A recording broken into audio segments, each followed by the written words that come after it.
고전소설 읽을 때 중요하게 생각해야 되는 부분 3가지를 좀 이제 말씀드릴게요.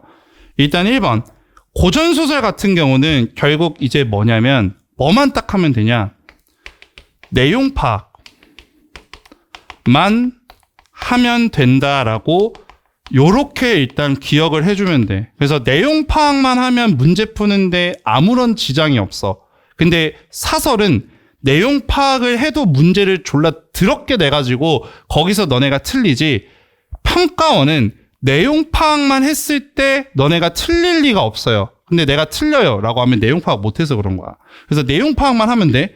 왜 내용 파악만 하면 되냐면 얘는 먼저 현대소설이랑 한번 조금 비교를 한번 해볼게. 자, 현대소설 비교를 한번 해보면 우리 고전소설과 현대소설의 근본적인 차이가 이제 뭐냐면, 내가 예전에 현대소설 할 때 아마 그 얘기 했을걸? 현대소설은 예를 들어 막 난소공 한번 보자. 난소공.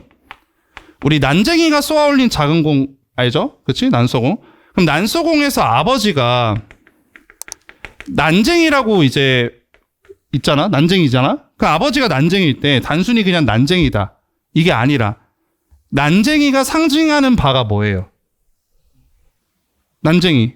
사회적 약자라고 봐야겠지. 그치? 이 사회적 약자로서 이제 상징하는 의미가 있고, 그리고 난소공이라는 소설 자체도 1970년, 80년대 현대 산업화가 되면서 그거에 대한 어떤 비판이 같이 곁들어진 어떤 소설이잖아. 그러면 내가 이 난소공을 읽을 때도 그냥 읽는 게 아니라 뭐 어떤 거랑 연결해야 되냐?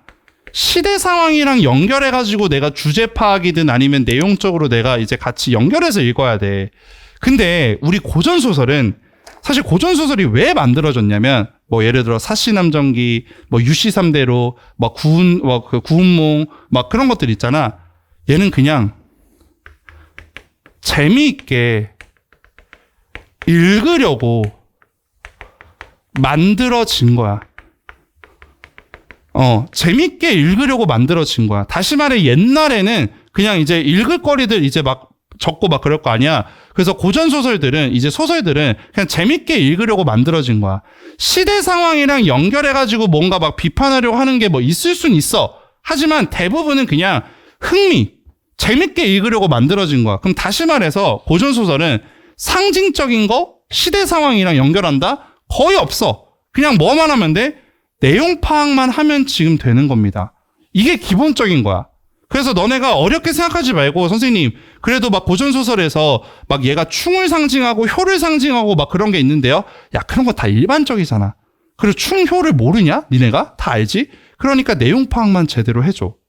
그러면 이제 2번째. 그럼 이 내용 파악, 다시 말해 이 스토리를 제대로 이제 파악하려면 어떤 것들을 좀 체크를 해야 되냐? 아마 여기서부터 이제 너네가 졸라 공감할 거야.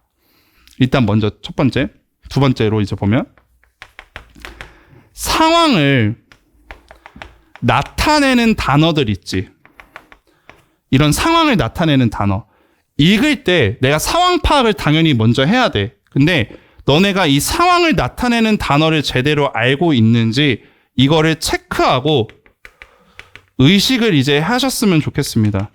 네. 근데 만약에 선생님 저는 상황을 나타내는 단어들을 모르는데요? 외워, 이 새끼야. 외우시면 됩니다. 자, 외워야 돼. 그럼, 자, 대표적으로 상황을 나타내는 단어들이 뭐가 있냐면, 내가 작년 6월 달에 이제 나왔던 고전소설, 기억할지 모르겠지만, 장소저가 어쩌고 저쩌고 나온 그 소설이 있어요. 근데 우리 학생들이 작년에 나왔을 때 어땠냐면, 그게 첫 번째로 나왔어. 근데 애들이 읽으면서, 이게 뭔 소리야? 이래서 중략 전까지 한 3번 읽고, 모르겠다 하고 넘어가가지고, 그러면서 시간을 많이 낭비했거든? 근데 거기서 나오는 첫 번째 문장에서 딱 한 단어만 잡으면 그 상황 자체가 파악이 확실하게 돼. 그게 뭔지 혹시 아세요?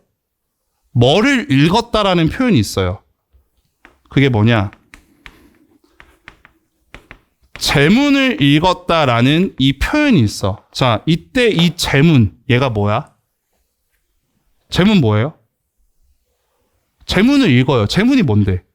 이거 언제 이제 읽는 거야? 제사 지내는 상황이야. 제문을 읽는다는 거는 제사 지낼 때 제문을 읽거든. 예를 들어서 막 몇 년, 몇 월, 며칠 이제 누구 막 하면서 영혼을 위로하는 글이 제문이라고 생각하면 돼. 그래서 제문을 읽었다? 다시 말해 제사 지내는 상황이야. 그러면 이거를 캐치하잖아. 그러면 그 제사를 지내는 사람이 어떤 그 제사를 지내는 대상, 그럼 다시 말해서 그 대상은 살아있는 사람, 죽어있는 사람. 죽어있는 사람이라고까지도 우리가 볼 수 있겠지. 이런 식으로 상황을 볼 수 있고, 하나만 더 해볼게. 너네 이거 또 아는지 보자. 제문은 이제 작년에 나왔으니까 이제 재수생들은 또 알 텐데, 또 하나 보면 전별을 하였다라고 한번 해봐. 전별. 전별이 뭐예요? 이것도 기출인데. 잔치를 벌여서 송별하는 게 전별이야. 외워.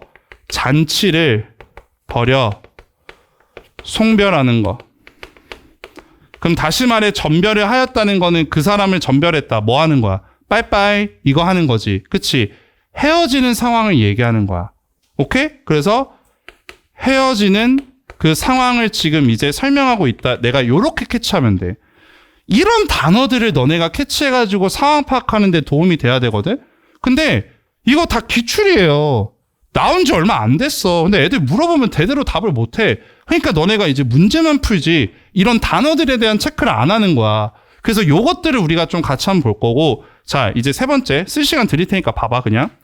또 이제 뭐를 또 잡는 게 좋냐면, 고전소설에서 또 중요한 게 뭐냐면 이겁니다. 인물 관계도를 이제 잡는 게 중요하는데, 그럼 이 인물 관계도를 이제 제대로 잡기 위해서 인물의 관계를 나타내는 단어 있지. 이 나타내는 단어 얘도 체크하고 의식하시면 됩니다. 자, 인물 관계를 나타내는 단어 얘도 이제 체크를 좀 해주고 이제 의식을 하면 좋겠는데, 대표적으로 뭐가 있냐? 제일 쉬운 거부터 먼저 한번 해볼게요. 딱 3개만 하자. 부마가 뭐야? 부마 모르면 진짜 야 나가 뒤져야 돼요. 진짜 부마 알아야 돼. 부마 뭐야? 왕의 사위지. 공주 남편. 그러면 얘 공주 남편이니까, 공주 남편이자 왕의 사이니까 너네가 이거 만약에 부마 류현준 이러면 내 와이프 공주 우리 장인 뭐 왕 이거 딱 돼야 되잖아. 자, 그럼 하나 더 해보면 시모는 뭐야? 이 뭐가 어머니잖아. 그럼 이제 시 뭐? 어머니야. 시어머니는 누구를 의미해? 시어머니 누구야? 남편의 엄마잖아. 그러면 시모 누구라고 하면 거기서 너네가 뭘 잡으면 돼? 내 남편의 엄마구나. 이렇게 잡으면 돼. 솔직히 여기까지는 내가 너네 알 거라고 생각하거든? 그럼 이제 마지막 하나. 서모가 뭐야? 자, 힌트.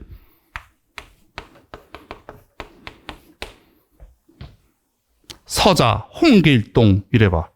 홍길동이 뭐예요? 홍길동이 아빠를 아빠라고 부르지 못하는 이유가 엄마가 뭐니까? 첩이라서. 서모는 뭐냐? 어미 못자지. 그러면 아들 입장에서 서모는 누구를 얘기하냐? 남편이 아니라 아버지의 첩을 얘기하는 거야. 그래서 저기까지는 다 아셔야 돼요. 저기까지. 그래서 고전소설을 막 할 때 내용 파악 당연히 중요해. 근데 내용 파악 당연히 중요한데, 그 내용 파악을 하기 위해서는 상황을 나타내는 단어랑 인물 관계 나타내는 단어는 너네가 외우셔야 돼요. 이거 안 하고 내가 뭐 고전소설 뭐 완벽하게 하겠다. 네, 오산입니다, 오산. 욕심이고.